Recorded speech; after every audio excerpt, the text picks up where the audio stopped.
2014లో మీరే చెప్పారు, అటు బాలకృష్ణ అయితేనేమి, పల్లె రఘునాథ్ రెడ్డి అయితేనేమి, గుంటకల్లు ఇవన్నీ కూడా మేమే గెలిపించుకొచ్చాము.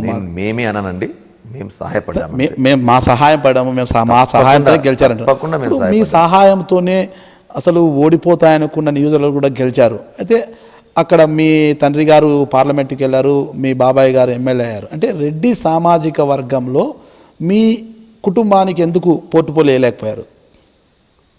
ఏం పోర్ట్ఫోలియో? అంటే క్యాబినెట్లో ఏదైనా హోదా ఏదైనా చెప్తానండి. మనకి వచ్చినది 2 క్యాబినెట్ బర్తులు సెంటర్లో. ఆ రెండిట్లో ఇంకొకటి 3 వచ్చినా కూడా నా గట్టి నమ్మకం దివాకర్ రెడ్డి గారు ఇంకొకటి వచ్చినా కూడా, మీకు తెలుసు ఇప్పుడు ఉండే మంత్రుల్లో దాంట్లో ఒక ఆయన పెద్ద ఆయన ఎప్పటి నుంచో చంద్రబాబు నాయుడు గారికి ఆప్తుడు, పార్టీలో అటువంటి వాళ్ళకి ఇవ్వాలి. ఎవరంటారా? అశోక్ గజపతిరాజు గారు. ఇంకొకరు ఎవరైతే సుజనా చౌదరి గారు ఉన్నారో అన్ని విధాలా చంద్రబాబు నాయుడు గారితో ఆదుకోవడం, పార్టీలు ఎప్పటి నుంచో ఉన్నారు వాళ్ళు. సో అందువల్ల రాలేదు. మొన్న ఎప్పుడైతే జరిగిందో ఖచ్చితంగా నాకైతే నమ్మకం వచ్చిండు.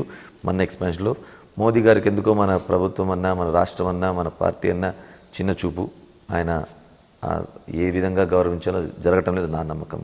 సో మిస్ అవుట్ అయినాము. రాష్ట్రంలో అంటారా, మొట్టమొదటిసారి మా చిన్న ఎమ్మెల్యే. సో అందువల్ల అంతకన్నా లేదు. ఒక పదవితోనే గౌరవం చూపిస్తున్నారు అనుకోకూడదు. మీకు తెలుసు మన రాష్ట్రంలో మన జిల్లాకు వస్తే కూడా ఏ విధంగా దివాకర్ రెడ్డి గారు ఏది చెప్పినా చేయడం జరుగుతుంది. ఆయన ఏ ఫండ్స్ అడిగినా, జేసీ బ్రదర్స్ ఏమడిగినా డబ్బులు ఏ దానికి జిల్లా కోసం కానీ కాన్స్టిట్యూన్సీ కోసం ఆలోచించకుండా చేసేది మాకొకరికే. ఆ గౌరవం ఇస్తారు చాలు.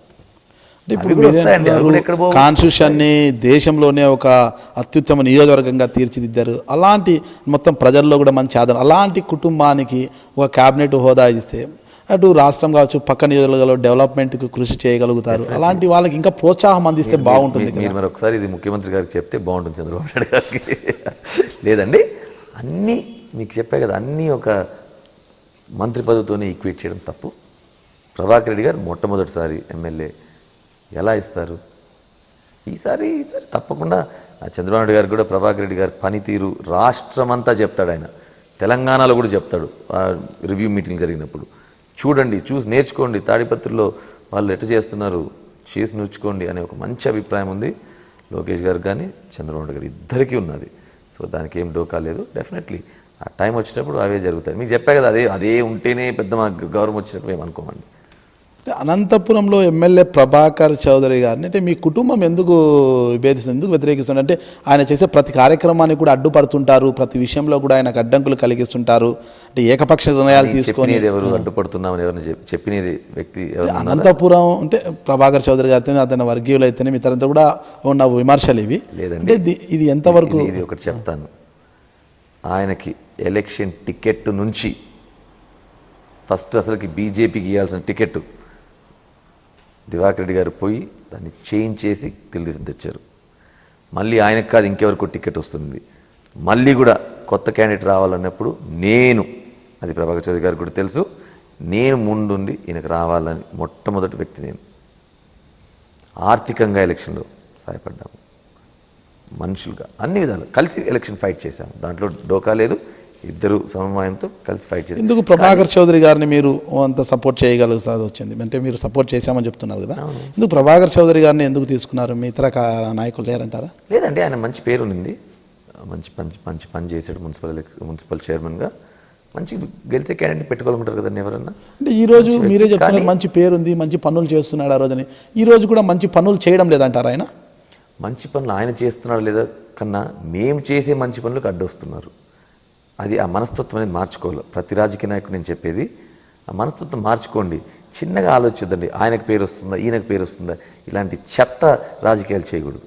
ప్రజలకు మంచా లేదా అది ఎప్పుడు కూడా మా కుటుంబంలో నమ్మేది. ప్రజలకు మంచి ఉంటే తల వంచి నువ్వు కూడా పని చేయి, ఉడతభక్తి చేయి, లేకపోతే గమ్మునింట్లో కూర్చో, అడ్డపడకు. ప్రజలకు ఏదైనా మంచి జరుగుతుంటే అడ్డుపడితే ఎవరిని సహించము, ఎంతటోళ్ళైనా ఢీ కొడతాము, ఎంతవరకైనా తీసుకెళ్తాము. ప్రజలకు మేలు జరగాలంటే లోకల్గా ఎమ్మెల్యేని మేయర్ని కలుపుకొని చేస్తే బాగుంటుంది. కానీ అంటే ఒక ఎమ్మెల్యేతో విభేదిస్తూ అతనికి వ్యతిరేకంగా చేయడం అనేది అంత వ్యతిరేకంగా మేము చేయటం లేదండి. మేము ఎక్కడ మీకు ఒక ఇన్సిడెంట్ చెప్తా, ఎక్కడన్నా వచ్చింటే ఏంటి, ఏదో రోడ్డు వైడనింగో అటువంటివో, అది మంచిగా కాదా? అక్కడ ఉండేటోళ్ళకి ఈరోజు బాధపడచ్చు, 2 సంవత్సరాల తర్వాత ఏదైతే రోడ్ వైడింగ్ ఉందో వాళ్ళు అక్కడ ఉన్న కూడా ఆనందపడతారు. రేట్లు పోతాయి, పైకి పోతాయి రేట్లు, మంచి రేట్లు వస్తాయి, రోడ్డు విశాలంగా ఉంటుంది, ట్రాఫిక్ ఏమంతరాయం ఉండదు. అటువంటి దానిలలో ఎవరికో పేరు వస్తుందో లేకపోతే అక్కడ ఉండేటోళ్ళు నచ్చలేదని మీకు వచ్చి చెప్తే మంచి చెడ్డు ఆలోచించుకుంటే ప్రతి దాంట్లో అడ్డం పెడితే మేమన్నా గాజులు దొరుకుతున్నాం. వాళ్ళ రాజకీయాలు తెలియదా లేకపోతే ప్రజలు మా ఊరికనే ఓట్లు వేసారా? మంచి చేయండి. దివాకర్ రెడ్డి గారికి ఎందుకు అంత మెజారిటీ వచ్చిందంటే తాడిపత్రిలాగా చేస్తారు ఈ ఊరు అని మాకు ఒక మ్యాండేట్ ఇచ్చారు. ఆ మ్యాండేట్ మేము నిలుపుకుంటాం.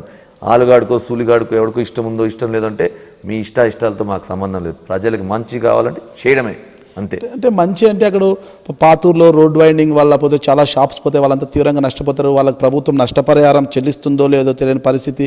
మొత్తం ఒక కొలిక్కి వచ్చింది, ఒక పద్ధతి ప్రకారం చేసుకొని పోతే బాగుంటుంది అన్నది ఎమ్మెల్యే ప్రభాకర్ చౌదరి గారి వర్గీయుల వాదన. మరోవైపు రామ్నగర్ ఫ్లైఓవర్ వంతెన కూడా అటు ఫుట్పాత్ షాప్స్ అనేది దెబ్బతింటున్నాయి, దాన్ని కుదిస్తే బాగుంటుంది అనేది. అయితే వాటికన్నిటి కూడా వ్యతిరేకంగా కేవలం ప్రభాకర్ చౌదరి గారిని డ్యామేజ్ చేయాలనే ఉద్దేశంతోనే. వారికి ఏం డ్యామేజ్ అండి? వారికి ఏం డ్యామేజ్? పడితే రేపు ఇద్దరికి ఓట్లు పడతాయి, పడకపోతే ఇద్దరికి పడవు. ఒకరిని డ్యామేజ్ చేయాలనే మనస్తత్వమే కాదు. ఏ విధంగా ఆయనకి డ్యామేజ్ జరిగితే మాకు జరుగుతుంది, కొట్టించినది దివాకర్ రెడ్డిని, అంతేగాని అట్లా జరగాల్సింది జరిగితే. కానీ అది కూడా కాదు, మేము దానికి కూడా రెడీ. అట్లా అనుకుంటే ఎట్లండి? కాంపెన్సేషన్ లేదని చెప్పారా? Total compensation is there, they will be compensated. ఆ షాప్స్ కొంచెం ఏదో అంత తీసేయడం లేదు, కొద్దిగా 5-7 మీటర్స్ ఏదో ఉంది, దానివల్ల బ్యూటిఫికేషన్ అవుతుంది, మీకు ట్రాఫిక్ అంతరాయం ఉండదు, అక్కడ ఆపుకొని ఇంకా కొనుక్కుంటారు. ఇప్పుడు పార్కింగ్ లేదు, వాళ్ళ బిజినెస్ కూడా పెద్ద జరగటం లేదు. ఈ అపవాదే ఇటువంటి ఎవరైతే దీన్ని అపోజ్ చేస్తున్నారో పోయి ఎక్కియడము, కోర్టులో వాళ్ళు వేయడము, ఇట్లాంటివన్నీ చేస్తే ఎక్కువ గడుస్తుంది. అయినా ఏదేమైనా మేము చేస్తాం. ప్రజలు కోరుకుంటున్నారు, అది జరిగి తీరుతుంది. ఎవరు ఏం చేసినా, తల కింద తపస్సు చేసినా మేము చేస్తాం.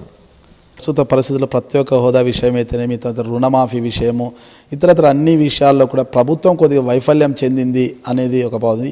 ఈ నేపథ్యంలో 2019 ఎన్నికల్లో అటు రాష్ట్రంలోని ఇటు అనంతపురం జిల్లాలోను మెజార్టీ స్థానాలు టీడీపీ గెలుచుకోగలదన్న ఒక ధీమా అయితే మీకు ఉందంటారా? తప్పకుండా అండి. ఇప్పుడు it's too early to say, but definitely ఇదే ట్రెండ్ కంటిన్యూ అవుతుంది. ఒకటో ఆరో సీటో పోవచ్చండి, పోకుండా ఉండదన్నాను నేను. కానీ డెఫినెట్లీ తప్పకుండా తెలుగుదేశం ఆదరణ ఉంటుంది.